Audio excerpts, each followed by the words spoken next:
Greetings, all. Welcome back to Sunday School. This is our 14-16 recorded adult series at this point. The hope is that we will get to a point where we will be able to come back together again and do these lessons in a more in-person sort of way. I have been learning all kinds of new things over the summer, and so I'm attempting to record this using Zoom, which will allow me to do some screen sharing and record what is on the screen. So hopefully you see my little gorgeous face in the corner of your screen, but more importantly, you see a large sort of purple field that is um, our lessons going forward. So what are we doing here? Well, we are involved in a series we're going to call Mapping Jesus. We're going to be looking at, well, let's get into it. Family history, uh, genealogical. We're going to be placing Jesus in context in space and time from a scriptural standpoint, and we're going to be taking that information and then we're putting it into our own current life situations. So that's what we're going to be doing for the next handful of weeks as we go forward with these lessons. So let's consider sort of how we're going about doing it, why we're going about doing it, things along those lines. I'm going to be relying heavily on what is known as the Wesleyan quadrilateral. And Wesleyan quadrilateral, as the name suggests, comes to us from the Wesleyan or Methodist traditions going forward. And it has four aspects to it, like quadrilaterals do. The image I found is sort of interesting because it's not a quadrilateral in the typical sense of the word. I kind of like how they did it with the Venn diagram-ish looking thing. The four things that make up the Wesleyan quadrilateral is first, actually, this is the fourth, if we were to be counting them in the order that is typically taught, but experience. So this is our own personal experience of things. And this is, again, we're going to be applying this. We're going to be looking at what we're doing with scripture early on in tradition, and we're going to be building it into our own experience. Reason, and this is an important thing. This originally tool was a three-legged stool coming out of the Anglican tradition. Wesley, or the Wesleyans, added experience as the fourth leg of the quadrilateral, but reason. So our sense of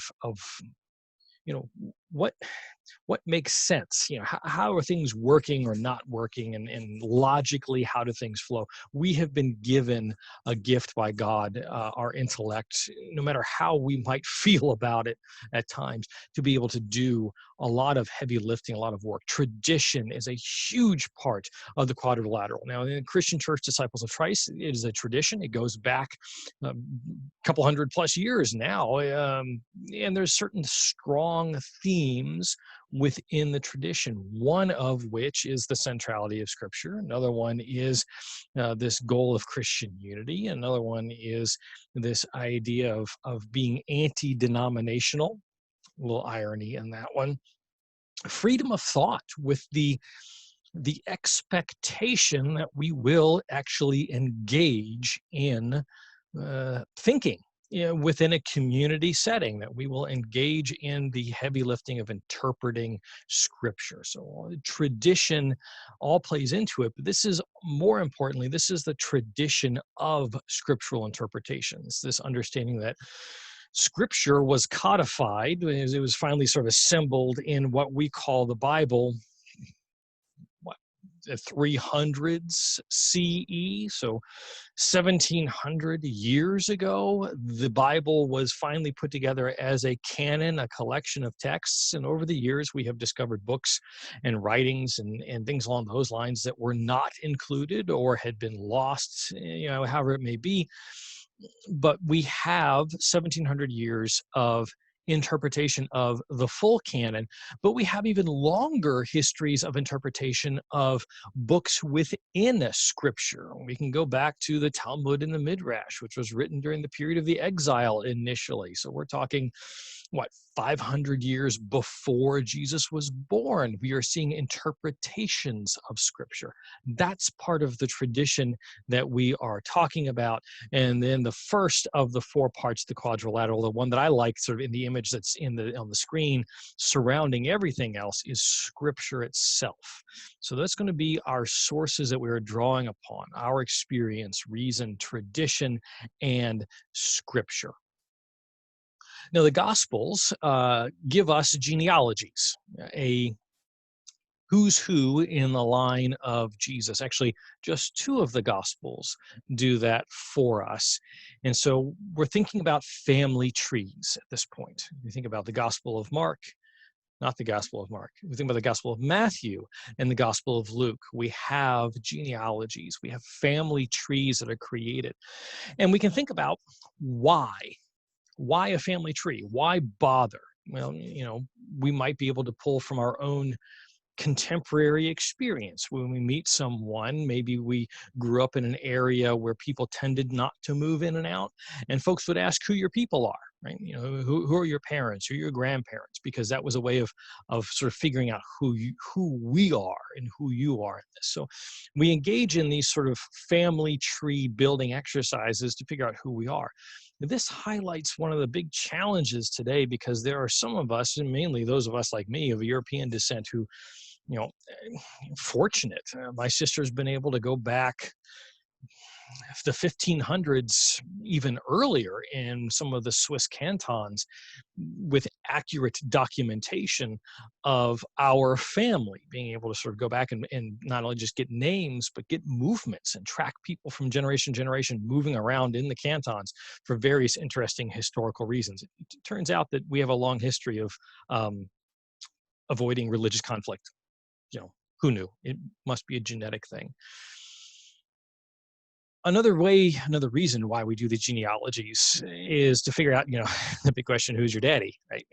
Because that's an important thing, biblically speaking. When we get the laundry lists, and especially some of the Hebrew Bible texts, so-and-so begat so-and-so begat so-and-so, it's a way of establishing, where you fit in the line. And again, people like me of a certain branches of European descent have an incredible advantage, gift in being able to do these sorts of things, where there are other populations that don't have that. They have been disrupted in some way, shape, or form.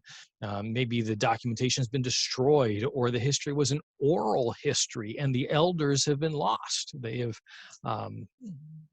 we hear about groups in the Amazon today, some of the isolated groups that, because of the current health crisis, they're losing not just loved ones, but they are losing their connection to their history because it's all kept orally. But, tracing family trees figures out who we are. It helps ground us. It figures out who, where we fit in the world, who's your daddy, and how should the rest of the world deal with us, and how should we conceive of ourselves in the world. I mean, this is one of the big things that Confucianism sought to do, was to delineate how each person fit within a structure of relationship. So within the household, who are you? Are you, the father, the mother, the first son, the second son, third son, first daughter, second daughter, third daughter, in the grand order of things? And that all dictated how you relate to each other in the household, but it also connected to how you would then relate to the broader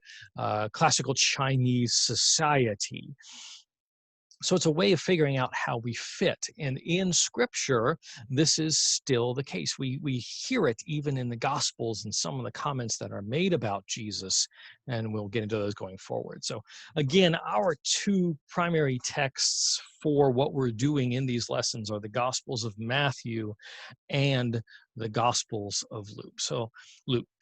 So let's get into Matthew's mapping of Jesus, laying out who Jesus is. Why should we care about Jesus? And this is one of the reasons why we offer genealogies. It's a reason of saying, why you should care about this person. Why are they important in history? Medieval Europe, we had the whole coat of arms thing and whatnot to sort of help delineate who we are, why we're important, what house we're part of. Lots of societies have done that in some way, shape, or form. When Matthew gives us the genealogy of Jesus, he's doing that same thing, or the author of Matthew is doing that same thing, is arguing, this is who Jesus is, and this is why this is important to all of us to understand. Now, we might think of mapping more in a geographical sense, right? You know, when we lay out maps, I like, maps that sort of show me where things are and whatnot. We actually have an old, not very old, 2017 paper, fold out paper Indiana road map that I pulled out the other day, and Francis was happily tracing roads and then putting stickers all over the place. It was fantastic. Lots of fun. So when we think about mapping, we might think about geography, and that is an important aspect to this understanding of who the gospel writers argue Jesus is and why Jesus is important. We will just barely touch on this, just barely touch on it, because there's a couple places where geography does play a role, and it's geography more in the sense of, are you of the people Israel or are you not of the people Israel, which geography plays a small part of that. But what we're going to be looking at more is a genealogy. So when Matthew, in the first chapter of the gospel, lines out a lineage for us, Matthew begins with Abraham, or Abram, if you want to go even sort of pre-covenant, and goes all the way through Jesus. Luke does it a little bit differently. When we get to Luke in another lesson, we'll talk about that, or at least I'll talk about that. I can talk to myself about that, and I do talk to myself. I make a lot of sense when I do. But we're going to be going Abraham to Jesus in Matthew's gospel. The way that the genealogies are couched, where do you begin, who do you include, and things along those lines is important.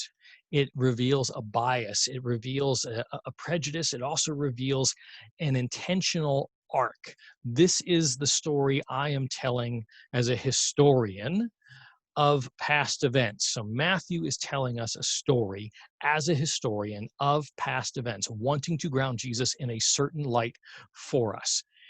When Matthew does this, one of the things that the author does is create these formulaic groupings. They're actually, in some ways, artificial, the groupings. It's sometimes taught or understood as 3 groupings of 14. The math is a little fuzzy there, but Matthew has delineated based off certain important moments.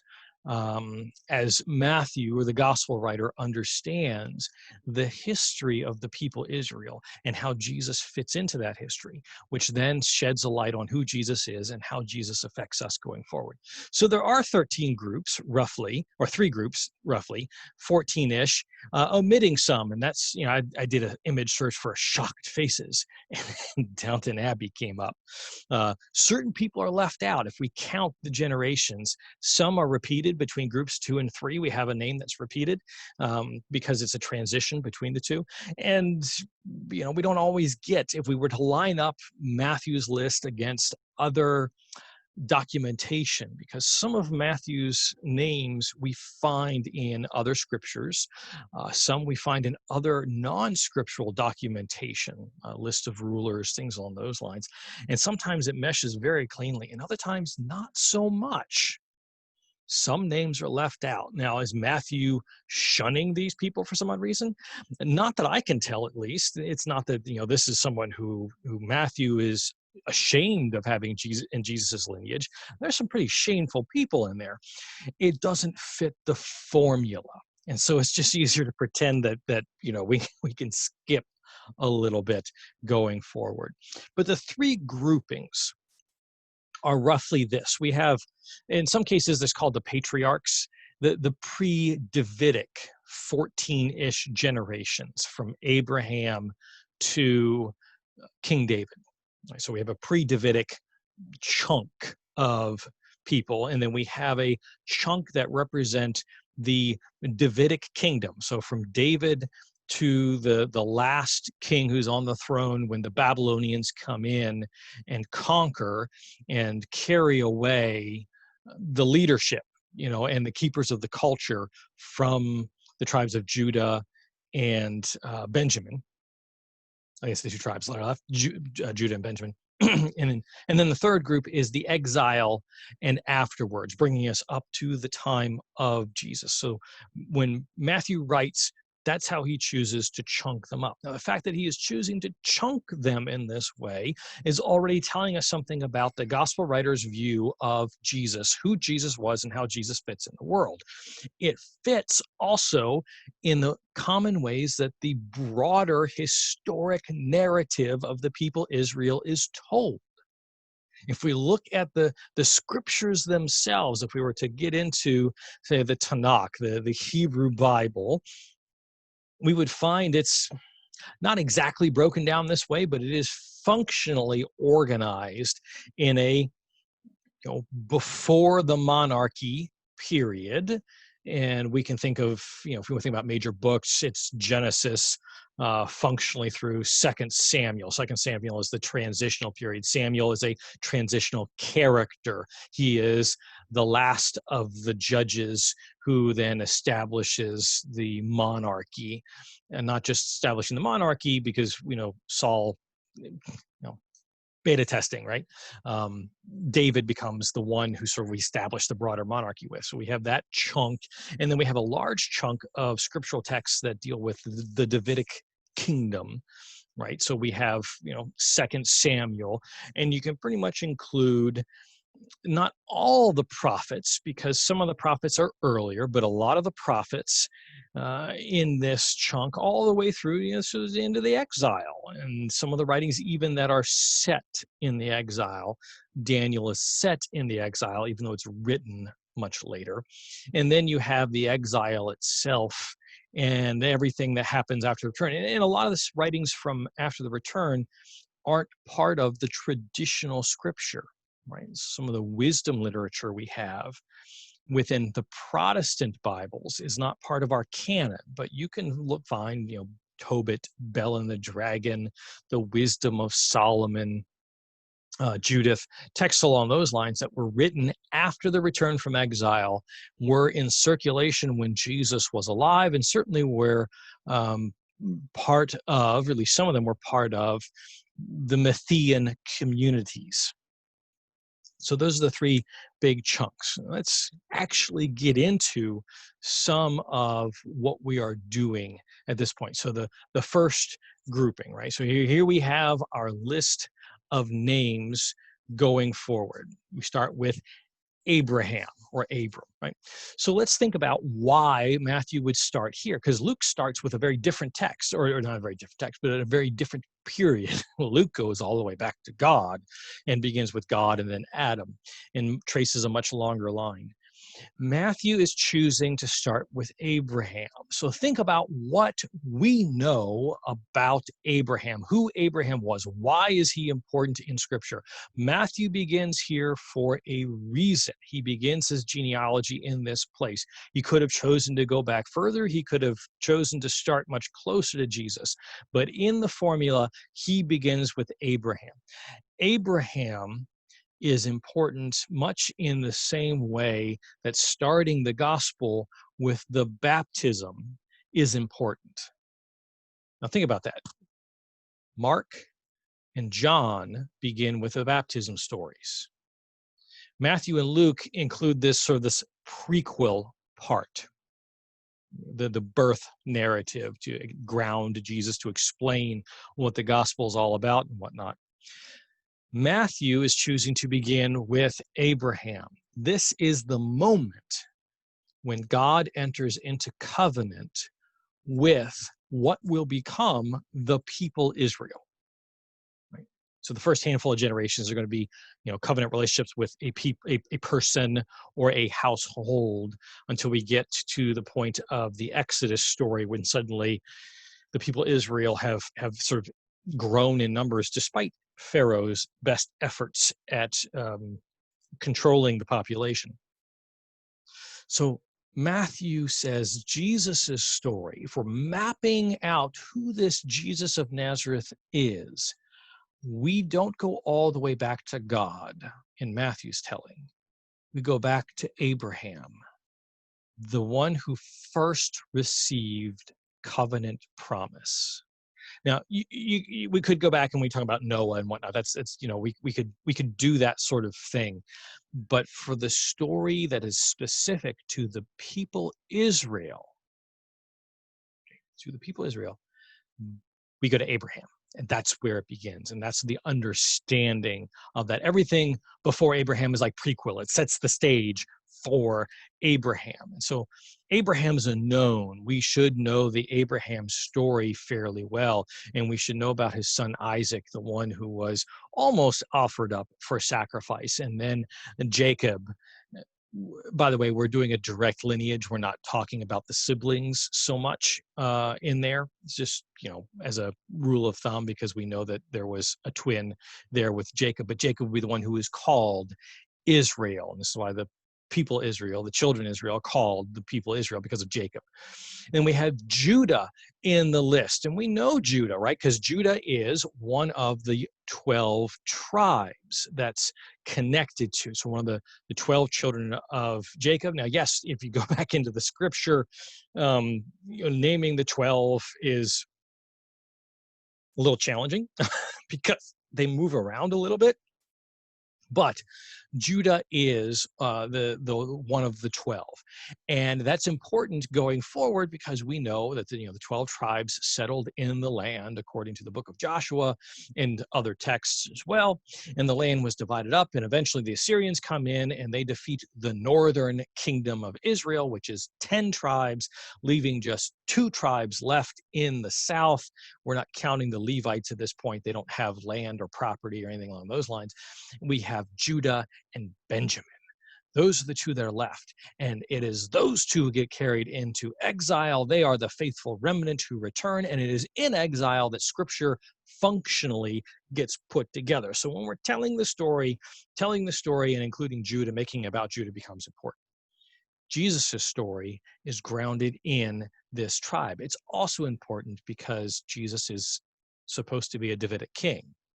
And the Davidic kings come from this tribe. Now, you'll notice I have there in brackets Tamar.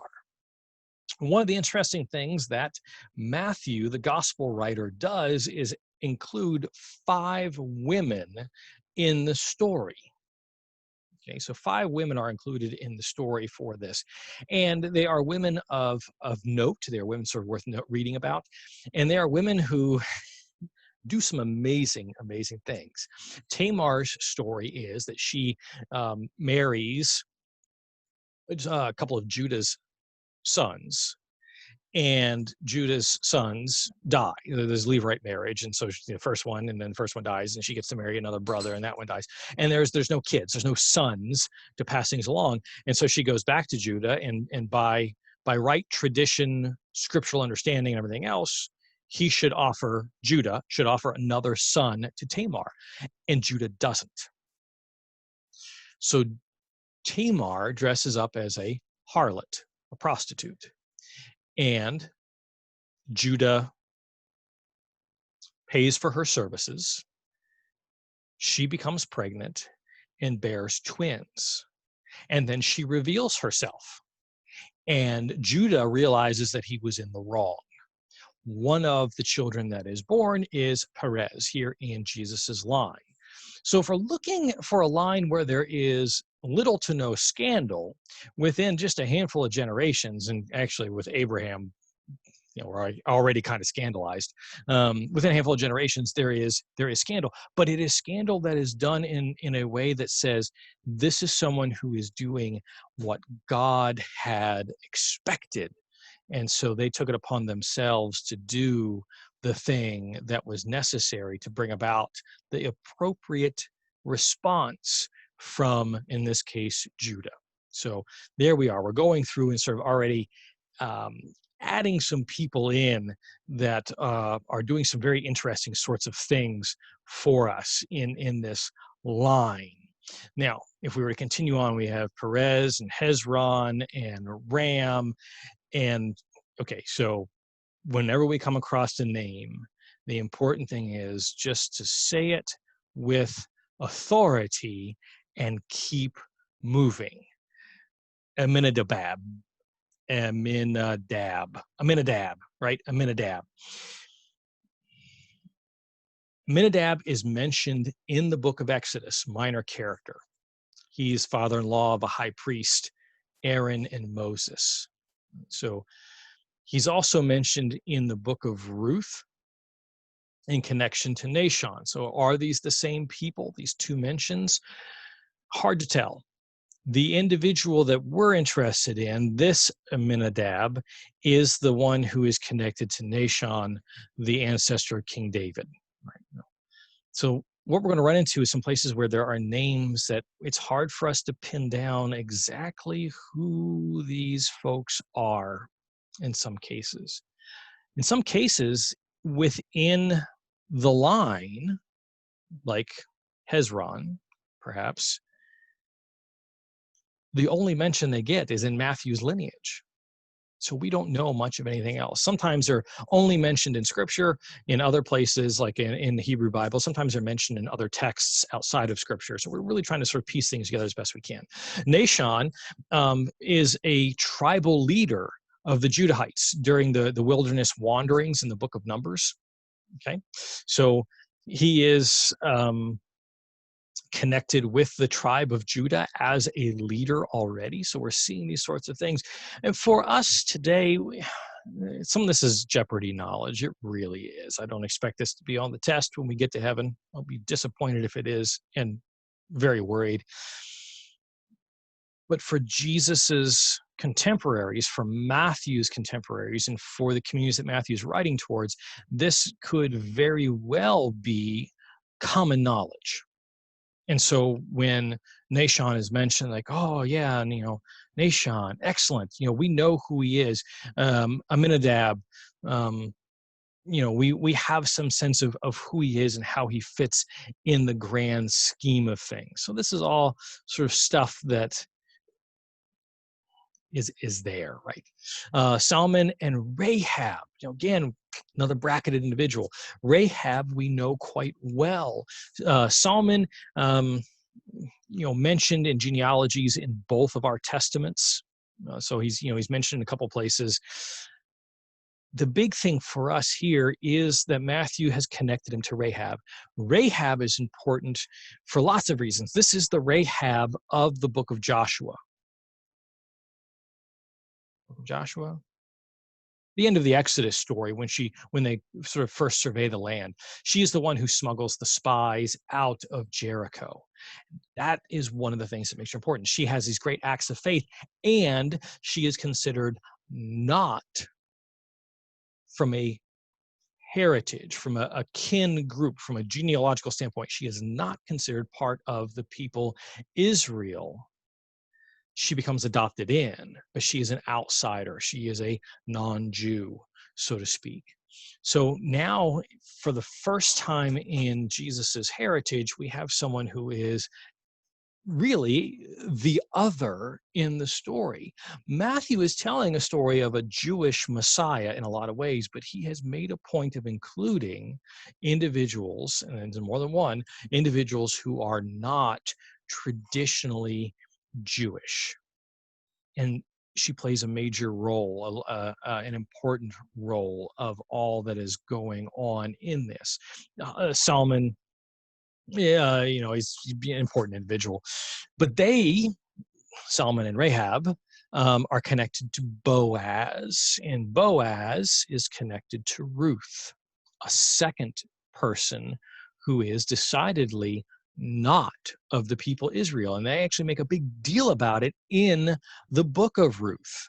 There was a lot of argument about whether or not the book of Ruth should even be included in scripture at one point because of all that's going on. And there is some conversation around the idea that the book of Ruth was actually a midrash. It's a commentary based off of these historical figures that was put together or recorded and put forth during the return from exile when Ezra and Nehemiah, those books were arguing for a Jewish purity. So if you married a non-Jew, you had to divorce them and send them away.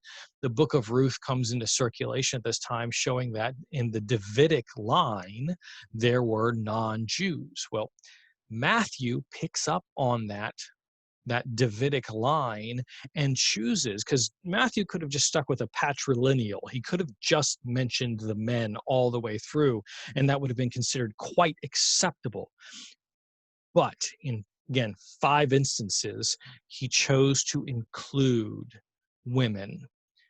2 of these women, definitely, possibly a third, but 2 of these women definitely were not Jewish.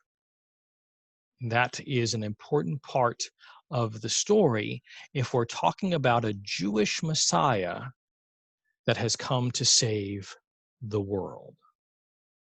So Boaz, Ruth, and then you get Obed, Jesse, and David, the king, right? So King David. And then we get another bracketed individual for us, this wife of Uriah. Now, we know her name. She is named in Scripture, but not in Matthew. In Matthew, the emphasis is not on Bathsheba. It is the wife of Uriah. Now, we could have downplayed the scandal by giving her her name. We could have downplayed her otherness. We could have downplayed a lot of the potential things that would set folks' tongues a wagging as they're talking about this Jesus of Nazareth. Who is this guy? Well, let me tell you about his family. And going all the way back, oh, King David. Yes, King David. Oh, Bathsheba. Oh, yes, Bathsheba. Or is it David and the wife of Uriah? Nudge, nudge, wink, wink, right? By using that moniker, yes, in some ways it is offensive because it has dehumanized Bathsheba by taking her name away from her, but it has emphasized the scandal that's connected to. It has emphasized the otherness. We don't know if Bathsheba was part of the people Israel or not. At least I don't know off the top of my head whether she was part of the people of Israel or not. And so we have this note that the gospel writer is putting into the genealogy, the heritage, as we are mapping out who this Jesus of Nazareth is. So we've talked about some of the stories that are there to share and some of the things that we have learned about Jesus at this point. We looked at some of the scandal stories, some of the root stories. Jesus's lineage, his roots go all the way back to the founding covenants, okay, the promises that God made. And they include women of note. They include individuals who were not, did not live up to the expectations of God according to, especially issues of like Levirate marriage and whatnot, who had their own, I don't know, what's the proper term for it? Their own missteps exposed through a potentially scandalous act. Judah, Tamar, Boaz, Ruth. Boaz and Ruth, there's the scandal there, right? It's written in a scandalous kind of way. When she curls up next to him and he wakes up and she's like, "Hey, throw your cloak across me, big guy." That we are to understand that there was a physical relationship that had gone on, and that Boaz then realized that he needed to do the right thing. And so those stories as part of Jesus's lineage and heritage, especially that Matthew's bringing them in, tell us something about who Jesus is. So the second grouping, right? 3 groups of 14-ish.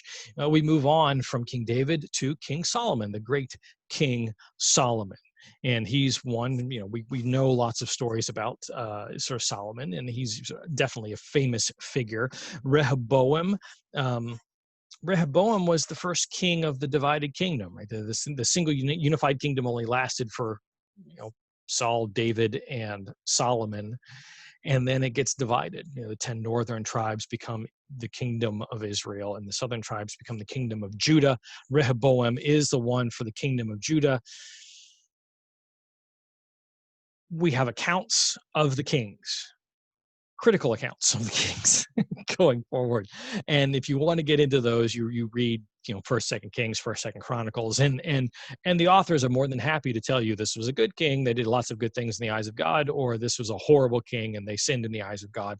Lots of judgment sort of being thrown about as we're getting into some of these kings going forward. He is the one who was there for the split. Abijah. Okay.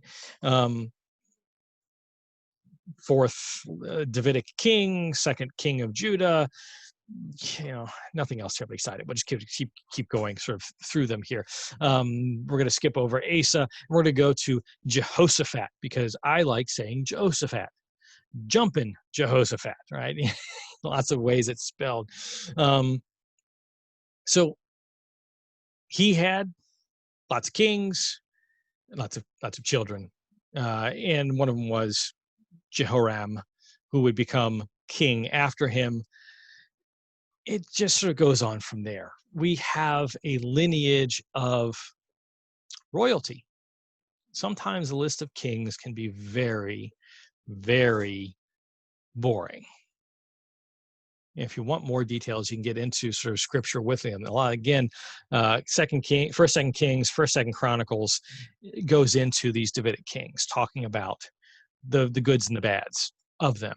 You can also get into and read the prophet Isaiah, the first part of the prophet Isaiah, and you'll get some court prophecies for the Davidic kings in the kingdom of Judah, the southern kingdom. Some of the other 8th century prophets touch on the court, the court of Judah and Jerusalem, and so you'll find out more about some of these individuals, the good, the bad, and the ugly, so to speak.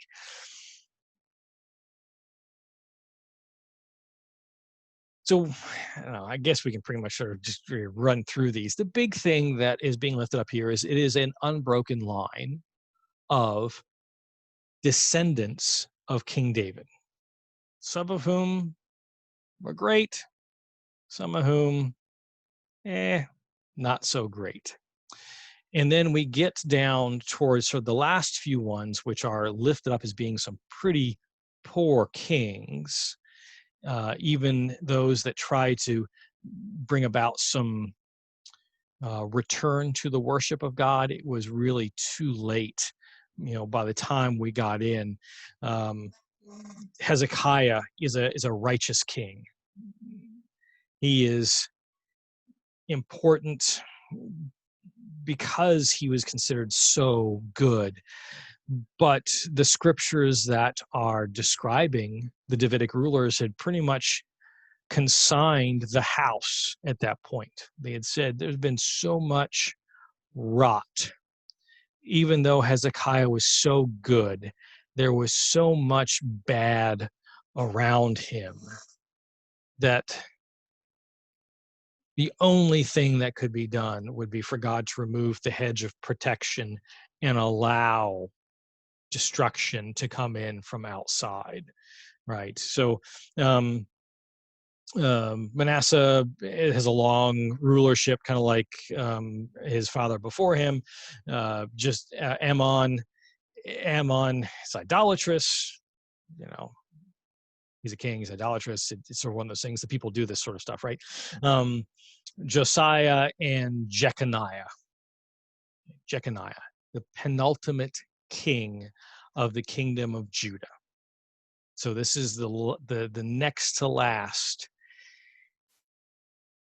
We find mentions of him in Babylonian writing. Okay, so we have extra biblical texts that talk about him. And we have texts from the Babylonian Empire, the group that would take the people into exile. We have texts written in cuneiform that talk about Jeconiah and his 5 sons receiving food rations in Babylon. So here ends the second grouping with this individual who is there for the exile itself. Now, again, Matthew, if all he's interested in doing is proving that Jesus is in the line of David, he's doing that. If he's really just wanting to say this is a Davidic king, he is the Davidic king, then we are accomplishing that goal. We are placing Jesus in the line of David, which that could be the most important thing for Matthew and the way Matthew understands Jesus. But by including all of these folks to establish, we're also including a lot of dirty laundry. We're including leaders who did great things and a lot of failed leaders. If we wanted to skip some of these names, because Matthew does skip some here and there, it could be done. Matthew could have hit the high points, David and Solomon and Rehoboam, and then we can jump to maybe Uzziah and Hezekiah, and people would be able to piece it together. Like, oh yeah, that's the line of David. We're just hitting the high points, the kings who were actually worth something. This Jesus of Nazareth must be worth something. But Matthew is doing a sort of a detailed, maybe trying to make sure that we understand that this is indeed someone of the house of David and worthy to be king. Maybe also it is to ground Jesus's humanity as we're thinking about it. So again, think about the stories that we have in these. And if you want to go back and read 1st, 2nd Kings and 1st, 2nd Chronicles, take the names and cross-reference, do a quick search. You'll probably run across some of where I'm pulling my notes from, even be able to pull some other material together. But think about the stories we do know and the way that these individuals have been lifted up to cover different things and what impact that might have on how we understand this Jesus of Nazareth character, this individual. And I say character not in the sense of being made up. Character is sometimes understood as, it's like saying a narrative. It's a story told. So let me back up in my understanding of history. This is the definition that I worked from when I was teaching the classes. History is an interpretation of past events that is shared. Right? So if I've got a diary and every night I write down what I did that day, and the next day I reread the diary, I have shared with myself. So it becomes a history at that point, because anytime I choose to include or exclude, because I can't include everything, I don't even understand everything, I can't remember everything, even if it's happening in real time. And if it was, it would take me a whole day to read about what happened the day before, and then I would lose the day I was in, right? So it's, history is an interpretation of past events that is shared. Matthew is sharing an interpretation. We don't have the luxury of asking the gospel writer why. And so we're just looking to glean what we can from this. So the third grouping, we've made it to the third grouping. So many names. Shealtiel, right? You just say it with confidence, just blow right through it. Shealtiel. So Shealtiel, son of Jeconiah. So this is one of the 5 sons who was taken into exile. He is considered sort of the king in exile. The Babylonians actually had a lot of respect for court people that they captured, and they would take pretty good care of them as long as they didn't make any trouble and whatnot. He would be, the continuation of the line for us, going forward. Zerubbabel.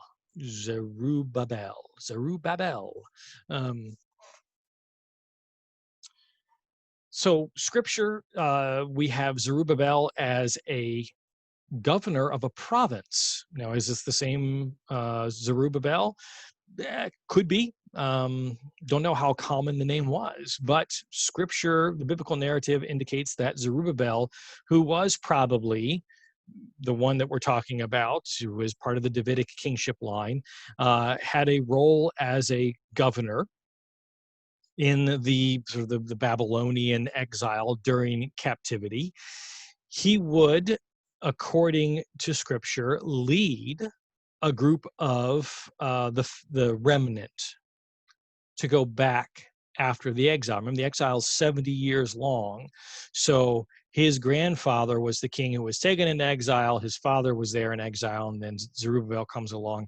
And we are told in Scripture, Ezra, Nehemiah, that he brings a group home, a large number, back from captivity, and is vital or important in the laying of the foundation for the rebuilding of the temple. So here we have someone in the line, we're still tracing Davidic kings, that's important in the grand scheme of things, but it's someone in the line who is also connected to the restoration of the return of the faithful remnant and the restoration of temple worship, the rebuilding of the temple. This temple will be rebuilt in 3 days, if I can sort of quote later Gospels in that way. We go through sort of a series of other individuals who are named, and again, stories are of some note and of some not note.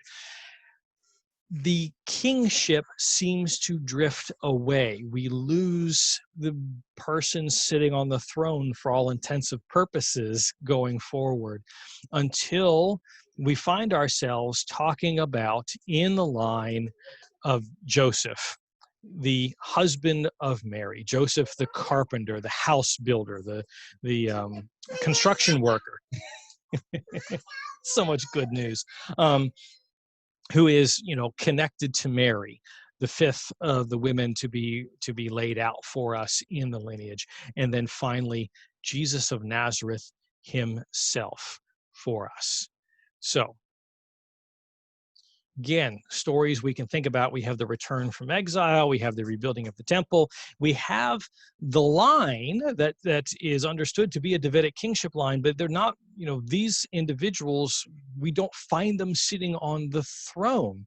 The return from exile, you have a period where Judah is, it's like a client state of the Persians empire, and then we have the Greeks coming in, and that pretty much ends. And there's a lot of interesting history there, but as far as kings go, we don't have someone sitting on the Davidic throne. We now have an expectation of someone to come and return to the throne, and that is something that is important in Matthew's understanding of things. So let's step back and just sort of race through all of this again, thinking about Matthew's mapping of Jesus for us. So here is a little image I found and cut and pasted to give us maybe a pictorial image of the generations. I liked that it had the women sort of marked in there for us, and we have one place where we have the siblings mentioned, talking about the 12 sons of Jacob. But you can kind of see the line going through and see the names again and whatnot. There's lots of other images of family trees, genealogies of Jesus and things along those lines. This is one interpretation of Matthew's interpretation of the mapping of Jesus, placing Jesus in time and space for the gospel story, which now comes forward through the generations to us. Next week, when we are together, we will be looking at the same process, but we will be looking at it through the lens of the Gospel of Luke. Okay, so the same sort of thing again. The genealogy goes back a little bit further. That's okay. We're going to make this all work out for us. We'll probably skip because a lot of the names overlap. There are some unique differences, though, between Matthew and Luke, and we'll spend a little bit of time exploring those as we go forward. Once we have laid this groundwork, the scriptural groundwork, we can start getting into the traditions, which we've touched on already, but then we can start thinking about our own mapping. And what I'm going to have us do once we go through these genealogies is we're actually going to get into the Gospels themselves and do a different kind of map. Instead of doing a family history genealogy sort of thing, we're going to be looking at social networks to map Jesus and the way that he connects with the world around him in his lifetime. And then we're going to take that and look at how Jesus connects in our social networks in our lifetimes. That's sort of the grand vision for the whole series of lessons for us. So I wish everyone very well, and I hope that you get a chance to enjoy the week that we have. And I will look forward to getting a chance to chat with everyone at some point in the future. Take care, all, and I will talk to you later.